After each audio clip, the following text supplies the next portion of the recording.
Well, good evening, everyone, and thank you, Tim, for that kind introduction. But thanks most of all to Americans for Prosperity and everything that you're doing. When I look at your values, your leadership, and the fact that you have 2 million members now across the country, it really does give me hope for America's future. So thanks for being here. I want to thank you from the bottom of my heart for making the trip to your capital, to our nation's capital, to your capital, to be here to focus on our founding values and to take a stand for freedom and to pave the way for an American Renaissance.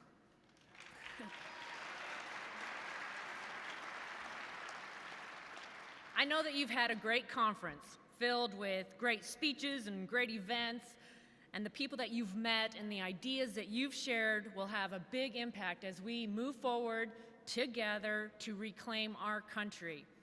And while you've covered a lot in the last 2 days, I wanted just to leave you with a few final thoughts as you head back home and get in the fight.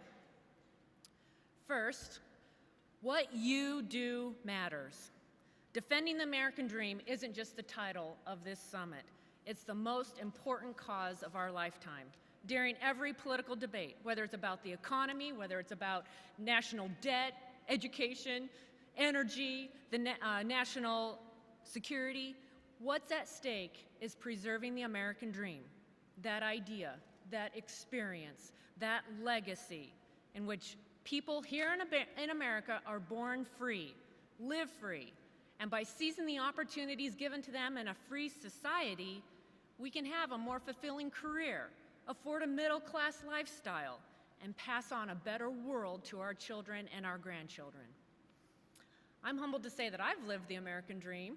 I was born and raised on the farm, first in my family to graduate from college, and after graduation helped in our family business. And in those early years, I would have never imagined that one day I would have the opportunity to serve in Congress. And that's why I see as my most important job in Congress as keeping that dream alive for the next generation.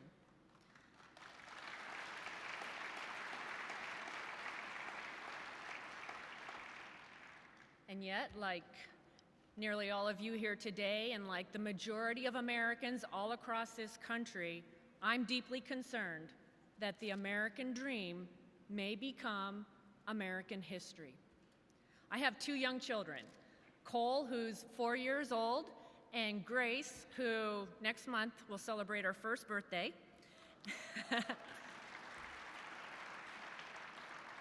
And when she was born last year, her share of the national debt was $45,000.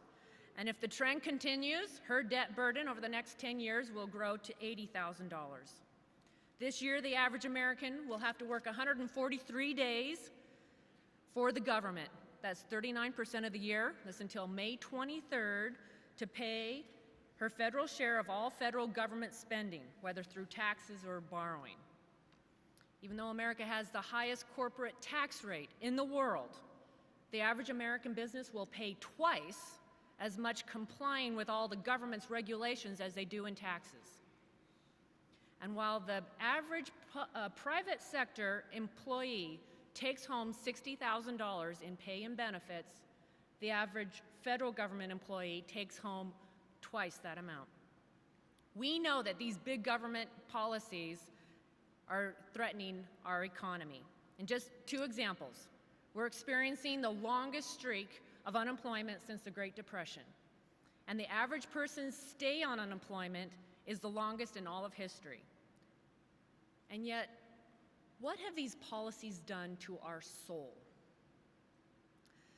Consider the Occupy movement, which has been sweeping the country, and I heard that they tried to sweep this conference last night. At one of the rallies, a protester was carrying a sign saying he wanted the government to pay for his college tuition. A journalist asked him, "Why should other people have to pay for your college tuition?" And his response was simple, "Because that's what I want." And the journalist followed up by noting, "It seems to me that you've just written a Christmas wish list and held it up in the air."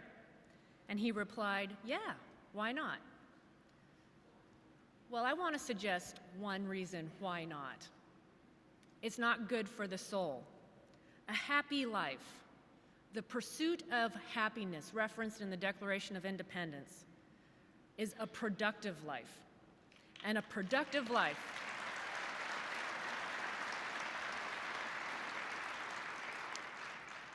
A productive life requires making full use of your talents, taking responsibility, being a part of something bigger than yourself, adding value to your own life or to the lives of others. And sometimes the denomination of return may be in money, in dollars. Other times it's in helping people.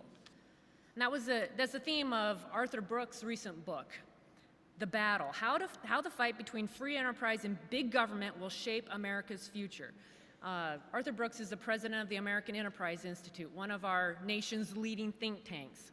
And in this book, he talks about the contrast between earned success and learned helplessness, and how the government, by its very nature, creates a spirit of learned helplessness.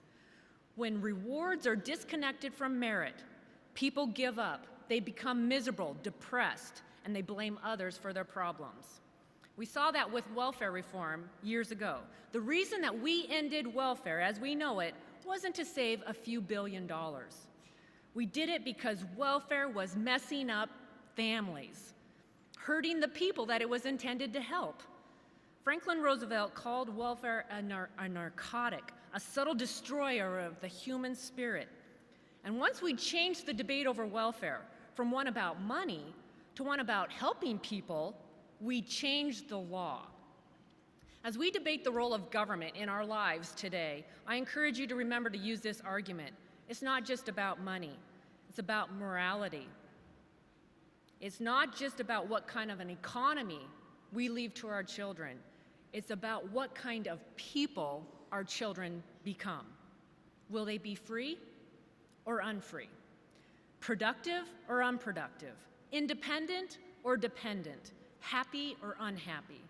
As for Congress's role in the debate, know this: Congress is merely a mirror image of the American people, for better or for worse.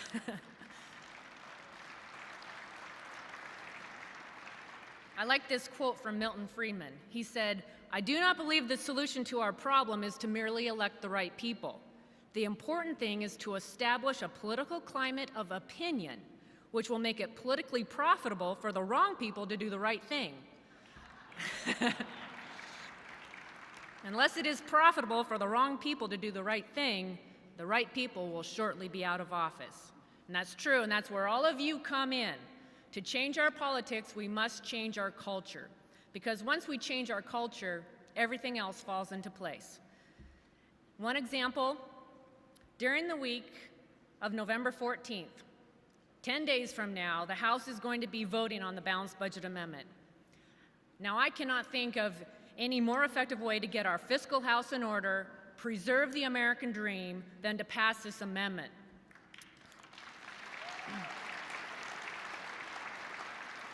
We need to send it to the states and make it the law of this land. After the Constitution was ratified, Thomas Jefferson said that if he could make one change to the document, it would be to limit the federal government's ability to borrow money. In his farewell address, President Reagan said there were two things he wished he would have accomplished: the line item veto and the balanced budget amendment. In 1997, the House did pass the balanced budget amendment, and it came one vote short in the Senate. One of the senators who voted for it, Joe Biden. Joe was merely following the people. 74% of Americans support a balanced budget amendment. Even the Democrats support it 2-1. There is broad bipartisan support in America for a balanced budget amendment.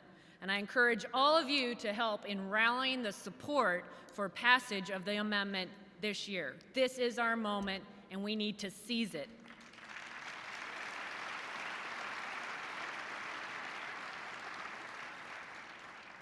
Thank you for inviting me to speak here today. And thank you again for your leadership in this great cause to preserve the American dream. In this cause, your role is crucial. Democracy doesn't run on autopilot. It requires the active participation of its best citizens. and that's you. There's nothing wrong with the American government that can't be solved and cured by the wisdom of the American people. And if we listen to the people and stop growing the power of the government, I know that we can preserve the American dream and that America's best days will be yet to come. Thank you very much. May God bless you, and may God continue to bless America.